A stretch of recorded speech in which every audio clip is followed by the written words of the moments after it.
This was such a chunky earwax plug we removed in this particular patient. My name is Rhys Barber. I'm one of the audiologists here at Audiology Associates. And my name is Taylor Green. And yeah, super blocked up on this one. Yeah, you can see straight away this looks really blocked. And just by looking at it, you can see this is a thicker, I nickname this a kind of a clay type earwax. Yeah. It's this really sticky, thick type of earwax, and it's perfectly formed to the shape of the canal all the way around here.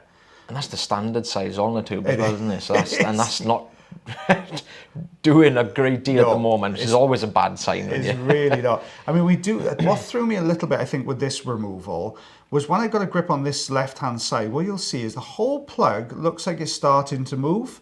So I was thinking, oh, this is great. It's going to come out in one big go. But then it just stops. You can still get a little bit of movement there, but we're not getting the forward momentum. And as soon as I take the suction tube off, it immediately drops back to its original position. So something is holding this in. So for some reason, this just does not want to come away very easily. Or something is in there holding it in place. It's like a little person in there. Hold on. No, it's not going. But it looks, you can see this top left section now starting to break away. So we've taken that bit away, and I thought, oh great, it's going to be getting this little bit smaller. We've got a bit of room now, we can maneuver it. So if I work on the sort of the right hand side, we can push it up into the gap we've just formed. But this is such a sticky old plug. And I didn't realize quite how long this plug was yet until we start to remove this. But you can see the suction is just, although it's holding onto it, we're just not really getting that movement, that forward momentum there at all, are we? Probably one of my least favourite consistencies to remove this one, to be fair. Yeah. I'm not a fan of the sticky ones. They're always tougher. Yeah, they are always tougher to remove, just because there's that little bit of flexibility in the plug, isn't it? And it doesn't want to come away very, very well. So we're opting to go in with the Jobson horn here. Now watch what happens when we push into this top, look, that little gap. When I push down, we can see all the way down to the eardrum. Yeah. So I'm thinking, this is actually quite a short plug. I'm not exactly too sure why this is sticking until we start to pull this out. And that's the reason that particular portion was really flexible and really moving when I got a grip on it, is because that particular part of the plug was quite thin. But have a look at the rest of this plug as it starts to come away though. I was going to say, you can see it all pulling forwards, broken off. Yeah, and I thought, oh right, okay, just a little bit, because this looks quite flat and quite mobile. Oh, just quite a thin piece left to come away. But watch this. As this starts to come away, we can see it almost unravels a little bit. Oh yeah. Look at that. That's sort of just, I'm pulling it and it's even more of it's unraveling. I'm starting to think, oh, okay, perhaps this is kind of folded back on itself a little bit. So I've got quite a chunky plug out there. Oh, still coming? We're still going. Now, I thought this was the back end of the plug. I didn't think there was a lot left to come away here, because I can see the eardrum beyond, but watch this plug as this comes away. Look at the size of this. Ooh, that's a good one. That's massive. I really didn't think it'd be that much left in there. So eardrum looks lovely and healthy on there. We've got 2.5. Oh no, I won't. I'll do inches. 1 inch, 2.5 centimeters. 2.5 centimeters. You said just going to do it. Didn't say anything. I know. Sorry. So my video is coming up next, guys. We've got a severely retracted eardrum, which is quite an interesting one actually. It's be a good one to see, because I don't think you see many of them. Not retracted to that extent, I think. No, because that is a pretty retracted eardrum, isn't it? We got two completely different consistencies with this one as well. So we've got the same patient, but this ear has been drowned with oil. There's been a load of oil that's gone in this one, and fair play, it has really helped to take the wax away. It always does, doesn't it? Which is why, if you're able to, obviously the reason we say that is because there are some contraindications for using oil, like perforations, for example, operations, infections, that's the reason most providers or service providers will actually advise you use some oil before going in, because it does make it easier a lot of the time. So yeah, this particular one, the patient was having most of the issues with, because this is the better hearing side. The patient's left ear is not as good as this one, so there's a bit of a difference with the hearing on this one. I can't exactly remember the backstory, because these videos have been done like sort of last week, so we haven't had I much do time apologise to if voice them over, no, so. sorry. So I'd completely forgotten. Now, what you can see in the distance there is actually a pool of oil that's sat on the patient's eardrum. So we're just taking away some keratin layers here now, taking away a bit of dead skin. You can see just that layer of keratin at the base. Yeah, there we go. So this is the fine end here. So this is the smaller of the suction tubes that we're using. Generally better for these thinner pieces of skin because they will whistle quite a lot with the standard sized Zollner tube a lot of the time. They'll get a lot of what they call clarinetting, which is this whistling sound that you can hear when that thinner layers of skin, and sometimes you get, well, less so with thinner layers of wax, mostly thin layers of skin coming away.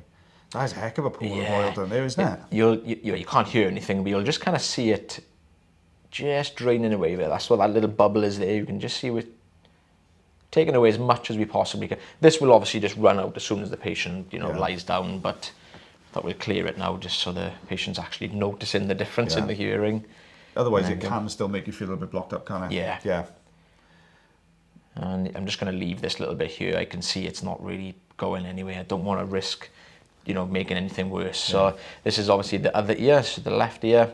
So this is the severely retracted one. This is the retracted one. So you can see we're still pretty blocked up here, but you can see that difference in consistency already. This is a lot thicker, it's a lot more dry, a lot hairy. So we've got a lot of thick keratin again, holding this in place. So we're just going to remove some of this first in a hope it's going to loosen up some of that wax that's attached to it. Which it already has. The difference in this, because this is a non-oiled ear, isn't it, before you come along, so it is so much drier, this one, isn't it? So when we talk about retracted eardrum, what we're talking about there is when you've got reduced middle ear pressure. So it tends to act on the eardrum. So the eardrum should sit roughly in the middle, good ear pressure, or the same ear pressure as outside as inside. When it's retracted, the ear pressure is lower behind the eardrum, so it draws the eardrum in, which is what we'll explain to you in a little bit. So that's what we mean when we talk about retracted eardrum. That sensation like you want to pop your ears, that's what we're talking about. Yeah. So you can get, you can get negative or positive pressure. It's a bit more rare to see positive pressure, which is where the eardrum looks like it's kind of bulging and pushing outwards. Don't really, I can't remember the last time I actually seen a patient with positive pressure. I had a patient through, weirdly, about 2 days ago with positive pressure, but that's because they were doing a lot of Valsalva technique where you pinch your nose, pop your ears, and that's what we were seeing the after effects. So I think they'd done it just before they come in, and we did a tympanometry on them, which is the test we use to check movement to the eardrum, and that was showing we had positive pressure in there as well. You can already see the eardrum in the distance there. You can already see that it's not a normal looking eardrum. No. So this is the patient's worst ear. So this is the one in general that has, has been like it for years.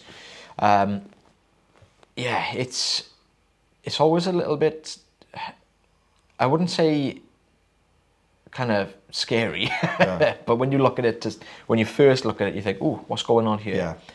Like, what could be causing this? But this is something I think the patient has had issues with for a long period of time. So, go on, you can say. This is the annulus. So this is a thick fibrous ring around the outside edge.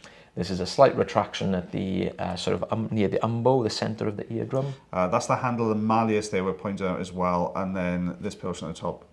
That's the pars flaccida. Thank you. So basically what you're looking at there, that darker section in the middle is where the pressure is reduced, so it's drawn that section in. And the reason the handle, the malleus becomes more pronounced then, and the annulus around the outside edge, is because the eardrum pulls round the malleus like this as it gets sucked in, which makes it look really, really prominent.